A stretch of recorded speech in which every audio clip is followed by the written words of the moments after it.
క్లాస్లో December prelims mains కొత్త class start అవుతుంది. ఈ నెంబర్ కి కాల్ చేసి రిజిస్టర్ అవ్వండి. లిమిటెడ్ సీట్సే ఉన్నాయి. దీంట్లో దాదాపు 3 చనిపోయారు.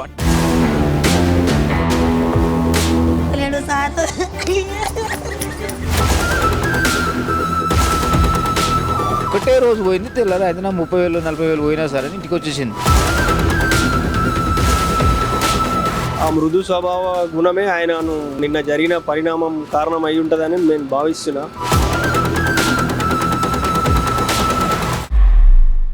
సీక్రెట్ రిలేషన్షిప్, అదే సంబంధం లేని మనిషితో సంబంధం ఏర్పడటమే ఈ సీక్రెట్ రిలేషన్షిప్. స్టార్ట్ అయ్యేటప్పుడు ఇలాంటి రిలేషన్షిప్స్ చాలా స్వీట్గా ఉంటాయి, కానీ ఎండింగే ఎవరు ఊహించనంత ట్రాజడీగా ఉంటుంది.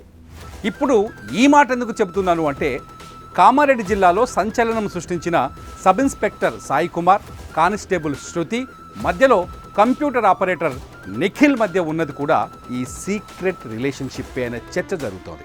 అందుకే ఇంత పెద్ద ట్రాజడీకి కారణమైందని మాట్లాడుకుంటున్నారు. ఇంతకీ ఈ ముగ్గురు మధ్య ఏముంది? శృతి ఒక constable, Sai Kumar sub inspector. ఇద్దరూ కలిసి బీబీపేట పోలీస్ స్టేషన్లో పనిచేశారు. అయితే ఈ ఇద్దరితో పాటు మరణించిన మూడో వ్యక్తి తోట నిఖిల్ది కూడా బీబీపేటనే. కానిస్టేబుల్ శృతి సింగిల్, పెళ్ళైన 5 ఏళ్ల క్రితమే భర్త నుంచి విడాకులు తీసుకుంది. At the same time SI Sai కుమార్కి పెళ్ళైంది, పిల్లలు కూడా ఉన్నారు. నిఖిల్ పెళ్లి కావాల్సిన కుర్రాడు. ఈ ముగ్గురిని కలిపింది ఏంటి అంటే బీబీపేట పోలీస్ స్టేషన్. దీంతోనే వీళ్ళ ముగ్గురికి ఏదో సీక్రెట్ రిలేషన్షిప్ ఉందన్నది చాలా స్పష్టంగా అర్థమవుతోంది. సరే, ఆ సీక్రెట్ రిలేషన్షిప్ ఏంటి అంటే, పెళ్ళయి భర్తకు విడాకులు ఇచ్చింది కాబట్టి శృతి మీద నిందలు వేయటం అందరికీ ఈజీ అవుతుంది. ఇప్పుడు జరుగుతుంది కూడా అదే. శృతికి చనిపోయిన మిగతా ఇద్దరితో ఏదో సంబంధం ఉంది అన్నది. ఫస్ట్, గతంలో బీబీపేట పోలీస్ స్టేషన్లో పనిచేయటం వల్ల శృతికి ఎస్ఐ సాయి కుమార్కు పరిచయం ఏర్పడింది.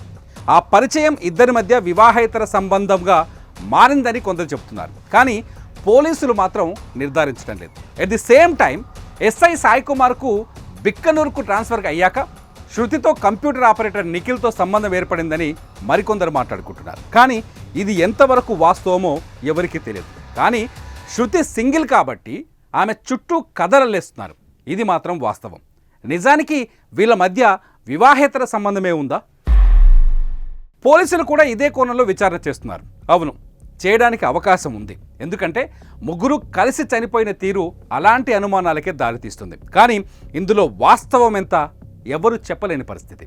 పోలీసులు మాత్రం ఈ ముగ్గురు మధ్య ఉన్న పరిచయాలకు సంబంధించిన రకరకాల ఎంక్వైరీలు చేస్తున్నారు.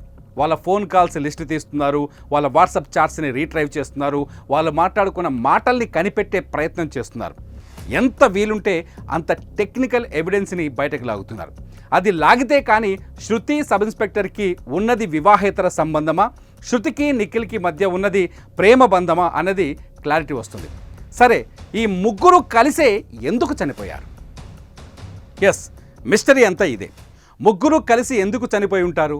ఇక్కడ కొన్ని అనుమానాలు కలుగుతున్నాయి. ఈ ముగ్గురికి మధ్య ఒకరికి తెలియకుండా ఒకరికి వివాహేతర సంబంధం ఉంటే ఖచ్చితంగా ఈ ముగ్గురులో ఎవరో ఒకరు మరో వ్యక్తి పైన పగ తీర్చుకోవాలి అనుకుంటారు. అలా చూసినప్పుడు ఎస్ఐ సాయి కుమార్ వైపే అన్ని వేళ్లు చూపిస్తున్నాయి. ఇప్పుడు స్థానికంగా మాట్లాడుకుంటున్న దాన్ని బట్టి సాయి కుమార్ బీబీపేట పోలీస్ స్టేషన్ నుంచి వెళ్ళిపోయిన తర్వాత శృతికి నిఖిల్ కనెక్ట్ అయ్యాడని తెలుస్తోంది. సో సాయి కుమార్కు నిఖిల్ శృతి పైన పగ తీర్చుకోవాలనే కోపం పెరగచ్చు. అందుకే మాట్లాడుదామని కామారెడ్డికి పిలిచి ఇద్దరిని బెదిరించవచ్చు. At the same time Nikhil కూడా అదే చేయొచ్చు. కానీ సాయి కుమార్ పోలీస్ కాబట్టి నిఖిల్ ఈ పని చేసే అవకాశాలు తక్కువ. సో నిఖిల్ లేదంటే సాయి కుమార్, ఈ ఇద్దరిలో ఎవరో ఒకరు ఈ మీటింగ్ ఏర్పాటు చేశారని అర్థమవుతుంది. మరి ఆత్మహత్యకు ఎందుకు దారితీసింది? పోలీసుల దగ్గర ఉన్న ప్రాథమిక సమాచారం మేరకు శృతిని కామారెడ్డికి పిలిచింది ఎస్ఐ సాయి కుమార్. ఎందుకంటే కామారెడ్డికి వెళ్ళేటప్పుడు శృతి ఈ విషయాన్ని ఇంట్లో వాళ్ళతో చెప్పినట్టు తెలుస్తోంది. అట్ ది సేమ్ టైం నిఖిల్ని పిలిచింది ఎవరు అంటే ఖచ్చితంగా శృతి. ఎందుకంటే సాయి కుమార్ నేరుగా నిఖిల్కి పరిచయం ఉన్న దాఖలాలు లేవు. ఒకవేళ ఉన్నా ఇక్కడ పెద్దగా ఆశ్చర్యపోవాల్సిన పని లేదు. కానీ నిఖిల్ శృతినే పిలిచిందని చెప్పే ఛాన్సెస్ ఎక్కువగా ఉన్నాయి. దీంట్లో దాదాపు 3 చనిపోయారు.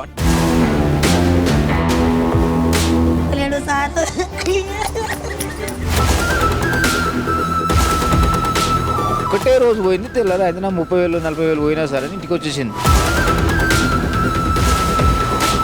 ఆ మృదు స్వభావ గుణమే ఆయనను నిన్న జరిగిన పరిణామం కారణం అయి ఉంటుందని నేను భావిస్తున్నా.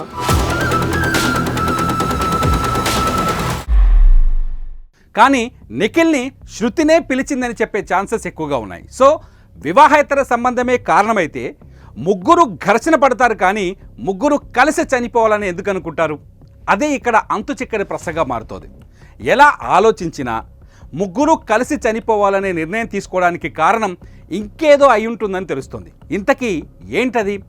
లేదంటే మరెవరైనా అక్కడున్నారా? ఈ మిస్టరీలో వివాహేతర సంబంధం కారణమైనా కారణం కాకపోయినా మరణానికి కారణమైతే అది కాదేమో అనిపిస్తోంది. ముగ్గురికి కలిసి ఏదో కామన్ ఇష్యూ ఉండటం, ఆ ఇష్యూకి ముగ్గురు భయపడటమే ముగ్గురి సామూహిక ఆత్మహత్యకు కారణమై ఉంటుందనే వాదనలున్నాయి. వివాహేతర సంబంధానికి మించిన సమస్య అయి ఉంటుందనే చర్చ కూడా అక్కడ వినిపిస్తోంది. ఇకపోతే ఈ ముగ్గురిని టార్గెట్ చేసిన మరో అంటే నాలుగో వ్యక్తి కూడా ఉండే అవకాశం ఉందని తెలుస్తోంది. ముగ్గురి మరణానికి ఆ నాలుగో వ్యక్తే కారణమనే చర్చ కూడా ఇప్పుడు కామారెడ్డిలో వినిపిస్తోంది. ఏదేమైనా ఈ ముగ్గురి మరణానికి కారణం ఏంటన్నది అని ఆలోచిస్తే మనకు అర్థమవుతుంది ఏంటి అంటే సీక్రెట్ రిలేషన్షిప్. మళ్ళీ చెబుతున్నా, అది మొదలైనప్పుడు చాలా స్వీట్గా ఉంటుంది, ఎండింగ్ మాత్రం శృతి, సాయి కుమార్, నిఖిల్లకు జరిగినట్టే భయంకరంగా ఉంటుంది. మరి మీరేమంటారు? జెన్యున్గా మీ కామెంట్ రాయండి. దీంట్లో దాదాపు ముగ్గురు చనిపోయారు అంటే